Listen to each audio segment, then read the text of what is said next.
पापी नहीं मारो राम, आप मर जाएंगे तमें बुरा करके काम।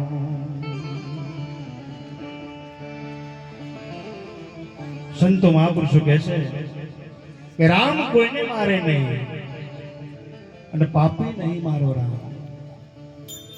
ભગવાન પરમાત્મા કે માતાજી કોઈ આપણને મારતું નહીં, પણ આપણું એવું એક કર્મ છે, એ કર્મના આધીને આપણે દુઃખી છીએ એટલે કોઈ માતાજીનો દોષ કાઢે, કોઈ ચુડેલનો કાઢે, કોઈ ડાકણનો, બધાનો દોષ કાઢે, પણ ના, માં કોઈને મારે નહીં।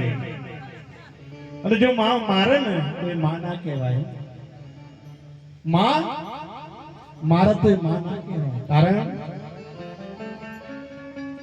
તમે જોજો તમારા બાળકને સેજ કોટો વાગ્યો ને થોમાસ જોકો ભુવન બૂમ પાડે તો માં વચ્ચે દોડીને દોઢ મારે અને ફોટો કાઢી લે અને ગાલે વરગાડીને ચુબનો કરે।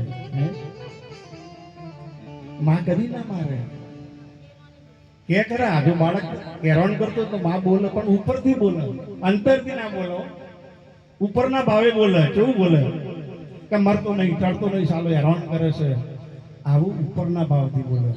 પણ અંતરના ભાવથી ક્યારે બોલે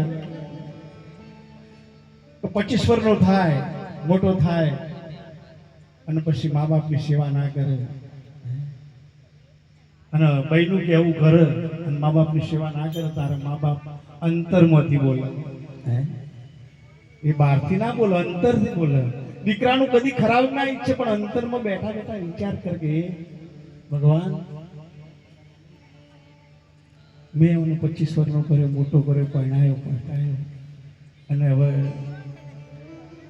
બહુનો થઈ ગયો કે નહીં કરતો, હવે અમારો ભાવે નહીં પૂછતો, એટલે અંતરમાંથી યાદ કરો। ખરાબ ના ઈચ્છે, પણ એ અંતરની વેદના જે છે ને એ પરમાત્મા આપણે ભજન અંતરનું ભજન મીરાએ કર્યું, નરસિંહ મહેતાએ કર્યું।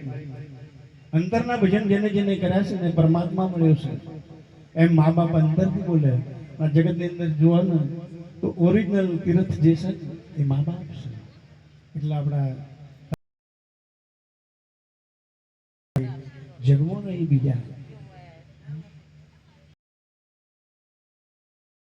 બનીને કરો મા બાપની સેવા। સેવાય તો બધા કરે છે, પણ શ્રવણ આ જગતની અંદર એક નામ ગવાઈ ગયું। જેને જેને મા બાપની સેવા કરી છે ને એની જગતમાં પૂજા થઈ, એમના નામ અમર થઈ ગયો।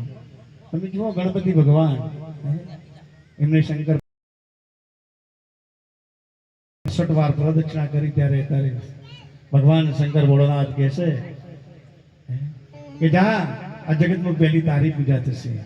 આપણે પહેલા ગણપતિ વંદનાથી શરૂઆત કરી, હર કોઈ કાર્ય કરીએ એની અંદર પહેલી શરૂઆત ગણપતિ દાદાની। હવે આપણે